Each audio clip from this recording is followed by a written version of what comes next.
ಈ ಏಪ್ರಿಲ್ 30ನೇ ತಾರೀಕು ಸಾಮಾನ್ಯವಾದ ದಿನ ಖಂಡಿತ ಅಲ್ಲ. ಈ ದಿನ ಚಿನ್ನ ತಗೋಬೇಕು ಅನ್ನೋದನ್ನ ಬಿಟ್ರೆ ನಮ್ಗೇನು ಗೊತ್ತೇ ಇಲ್ಲ. ಆದ್ರೆ ನಮ್ಮ ಇತಿಹಾಸದಲ್ಲಿ ಈ ದಿನ ಏನೇನೆಲ್ಲ ಆಗಿದೆ ಅಂತ ನಿಮಗ್ ಗೊತ್ತಾ?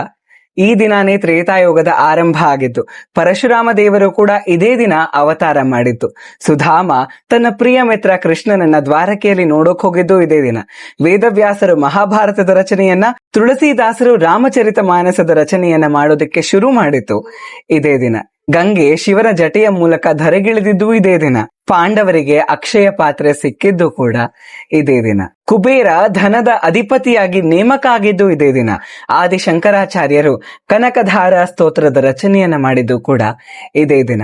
ಹಾಗಾಗಿ ಚಿನ್ನ ತಗೊಳ್ಳುವಂತಹ ಮಟೀರಿಯಾಲಿಟಿಯನ್ನ ಪಕ್ಕಕ್ಕಿಟ್ಟು ನಾವು ಈ ದಿನವನ್ನ ನೋಡೋದಾದ್ರೆ, ಈ ದಿನ ನಾವ್ ಏನೆಲ್ಲ ಮಾಡ್ತೀವೋ ಅದರ ಫಲಕ್ಕೆ ಎಂಡೇ ಇಲ್ಲ, ಅದರ ಫಲ ನಾಶನೇ ಆಗೋದಿಲ್ಲ. ಅಂದ್ರೆ ಅದರ ಫಲ ಕ್ಷಯವನ್ನ ಹೊಂದೋದಿಲ್ಲ.